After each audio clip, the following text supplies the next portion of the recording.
আমি Chaitali from West Bengal চলে এলাম তোমাদের কাছে একটা নতুন ব্লগ নিয়ে। আমার নতুন ভিডিওতে তোমাদের সবাইকে অনেক অনেক স্বাগত।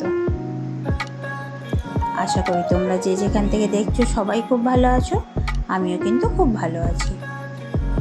সবাইকে প্রথমে জানাই গুড মর্নিং।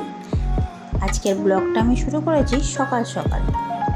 দেখো সকালবেলা ঘুম থেকে উঠেছি, দেখো গাছের মধ্যে কত ফুল হয়ে আছে। দেখো এখানে টগর ফুল হয়ে আছে, স্থলপদ্ম ফুল, একটা ইয়েলো কালারের ফুলের নামটা জানি না।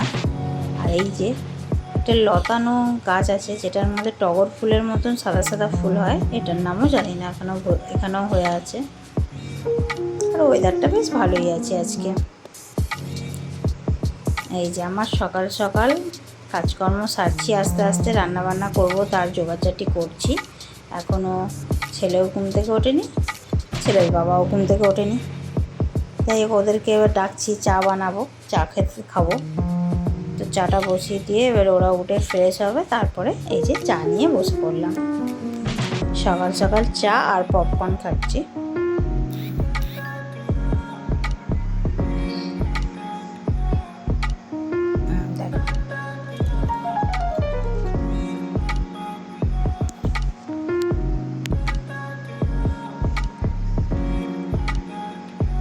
আর ছেলের বায়না আজকে টিফিনে ম্যাগি খাবে, যেহেতু ছুটির দিন, বলছে ম্যাগি খাবো। তো ম্যাগি তো শেষ হয়ে গেছিলো, তো এই জন্য সেট করে ইনস্টামার্টে অর্ডার করে দিলাম। ইনস্টামার্টে অর্ডার করলে 10 মিনিটের মধ্যে চলে আসে, তো সেটাই অর্ডার করলাম, দিয়েও চলে গেল। এই যে দেখো কী অর্ডার করেছি, ছেলের কি খুশি, ম্যাগি এসছে, তাই ও বার করছে। ম্যাগি এনেছি, আর সাথে এই যে ছেলের জন্য এটা নিয়ে এসেছি। ওই দেখিয়ে দেবে এটা কি।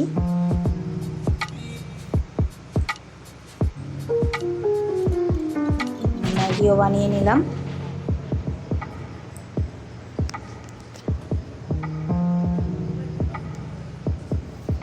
প্রত্যেক রবিবার তো ঘুরতে বেরিয়ে যাই, তো এই সপ্তাহে আর বেরোয়নি, তো এই সপ্তাহে ঘরেই ব্লগ করছি। দেখো ম্যাগি করে খাওয়া দাওয়া করে ছেলেকে নিয়ে আমার বর যাচ্ছে চুল কাটাতে। চুলগুলো খুব বড় বড় হয়ে গেছে, আর গরমে না খুব কষ্ট হচ্ছে। এখানে তো প্রচণ্ড শিলচরে তো প্রচণ্ডই গরম পড়ে, আর রীতিমতন ঘেমে যাচ্ছে, সারাক্ষণ বলছে মাথা চুলকাচ্ছে গরমে। আমরা একটু ছোটো ছোটো করে কাটিয়ে নিই, আর যেহেতু আবার বাড়ি যাবে, একটু অতক্ষণ ট্রেন জার্নি, একটু ফ্রেশ হয়ে চুল ছোটো করে যে গেলে ভালো লাগবে। ওরা চলে গেল চুল কাটতে, আর আমি এদিকে রান্নাবান্না শুরু করে দিয়েছি। আমি আনাজ তো সকালবেলায় কেটে রেখেছি, চা খাবার আগে যখন কেউ ওঠেনি তখন উঠে আনাজগুলো কেটে রেখেছি, পেঁয়াজ আদা রসুন মশলা করে রেখেছি, সব করে রেখেছি। এবার ওরা যেই বেরিয়ে গেল, আমি দুদিকে দুটো কড়া বসিয়ে তাড়াতাড়ি করে রান্নাটা সেরে ফেলবো। দুদিকেই পেঁয়াজ ভাজছি, একদিকে পেঁয়াজ ভাজছি, এই যে এটা পেঁয়াজ ভাজছি, এই যে পাট শাক কেটেছি, পেঁয়াজ দিয়ে পাট শাক ভাজবো। পাট শাক ভাজা খেতে কিন্তু খুব ভালো লাগে। এক চুবড়ি পাট শাক কাটলাম, একটা ছোট্ট বাটির একটুখানি হয়ে গেল, মানে তাকে কেটে বেছে করতে করতেই অনেকটা সময় চলে যায়।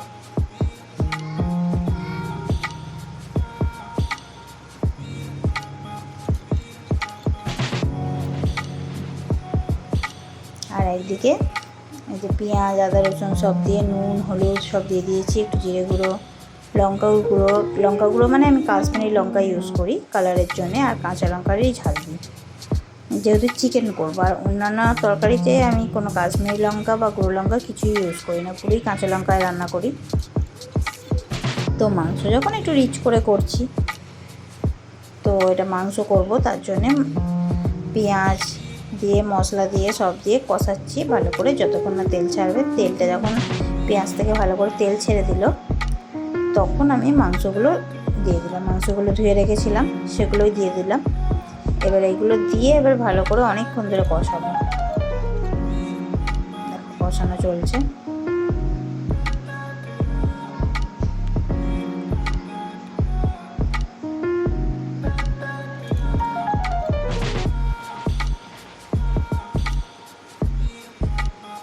এদিকে আমার পাট শাকটা ভাজা হয়ে গেল।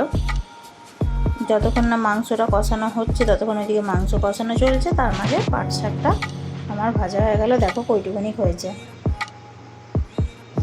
দেখো মাংসটা কষানো চলছে, মাংস থেকে কিন্তু একটু তেলও ছেড়ে দিয়েছে। ভালো করে না কষালে কিন্তু মাংসের টেস্ট আসে না, তাই একটু মাংসটা একটু ভালো করে কষাচ্ছি অনেকক্ষণ টাইম নিয়ে।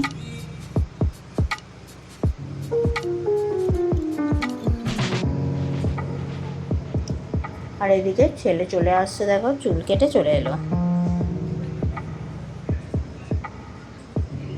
এসেই দুষ্টুমি, বলেছি ঘরে ঢুকবি না, জামা কাপড় ছেড়ে একেবারে বাথরুমে গিয়ে স্নান করে নিবি। চুলটা দেখাতে বলেছি বলে করছে, দেখো।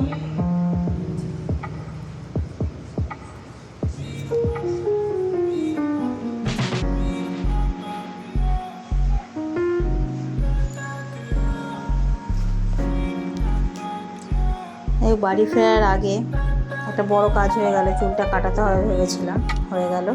আর এদিকে রান্না দেখো, আমার ভাতটা হয়ে গেছে, পাট শাক ভাজা হয়ে গেছে, আর এদিকে মাংসতে জল ঢেলে এদিকে মাংস কষানো চলছে। মাংসটা চাপা দিয়েছিলাম যাতে সেদ্ধ তাড়াতাড়ি হয়। এই যে জল ঢেলে এবার ফুটতে দিয়েছি, ওইদিকে কিন্তু আমার ততক্ষণে মাংসটা ওইদিকে হচ্ছে, আমি ওইদিকে ছেলেকে কিন্তু চানটা করিয়ে নিয়েছি, কারণ সারা গায়ে চুল, ওকে পরিষ্কার না করে ঢোকানো যাবে না। ওই যে ওকে ভালো করে শ্যাম্পু করে চান করানো হয়ে গেছে।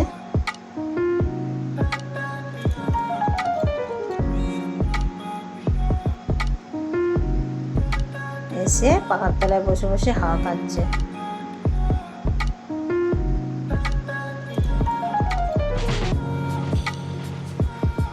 আমার রান্না তো কমপ্লিট হয়ে গেছে, কিন্তু এবারে দেখো কী অবস্থা রান্নাঘরটার। রান্নাঘরের গ্যাস থেকে শুরু করে গ্যাসের র্যাক ফ্যাক সব একদম তেল চিটে হয়ে গেছে।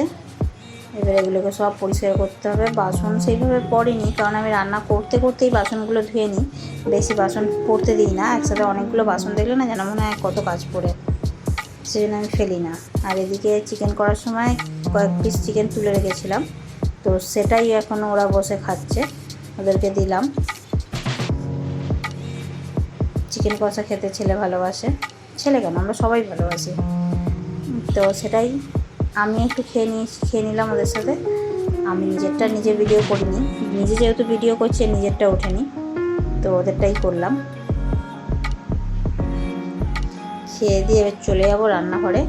রান্নাঘর পরিষ্কার, দেখো রান্নাঘরটা পরিষ্কার করে নিলাম, পরিষ্কার হয়ে গেছে। রান্নাঘরটা পড়ে থাকলে না যেন মনে হয় কত বড় একটা কাজ পড়ে রয়েছে। গ্যাস ফ্যাসগুলো মুছে যতক্ষণ না সব পরিষ্কার করব, সব মিটে গেল সকালের মতন কাজ। আবার রাত্রিরে শুরু হয়ে গেল, খাওয়ার সময় কোনো ব্লগ করিনি। আবার রাত্রিবেলা শুরু হবে নেক্সট দিনের জন্যে। রেডি হয়ে বেরিয়ে পড়ছি, বাজার দোকান করতে হবে।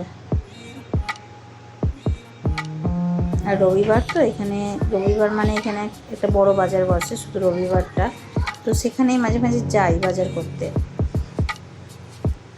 তো সেখানেই আমি যাচ্ছি, একটু বাজার করব, মাছ আনবো, সব করে নিয়ে এসে রাত্রির বেলা আমরা রীতিমতন খেয়ে দিয়ে বসে আছি। দেখি কি ঝড় উঠেছে বাইরে, দুমদাম, মানে গাছের আওয়াজ। আমাদের পাশের আম গাছ আছে, দুমদাম আম পড়ছে, আর ঝড়েও তো বিশাল হাওয়া। তো চলে গেলাম বাইরে তিনজনে মিলে একটু ঝড়ে বসতে। দেখো অন্ধকারে বুঝতেই পারছি, সাদা সাদা ফুলগুলো দেখা যাচ্ছে হালকা হালকা, তো ওই ফুলগুলোর জন্য বসে যাচ্ছে, কিন্তু গাছগুলো নড়ছে। ছেলে তো খুব খুশি এই ঝড়ে, আমিও বসে পড়েছি। আজকের ব্লগটা এইটুকুনি। কি তোমাদের সবার কেমন লাগলো বলো, ভালো লাগলে অবশ্যই লাইক কমেন্ট করে দিও। আর আমার চ্যানেলে যারা নতুন অবশ্যই চ্যানেলটি সাবস্ক্রাইব করে পাশে থেকো। আবার তোমাদের সাথে দেখা হবে পরবর্তী একটা ভিডিওতে। ততক্ষণ পর্যন্ত তোমরা ভালো থেকো, সুস্থ থেকো।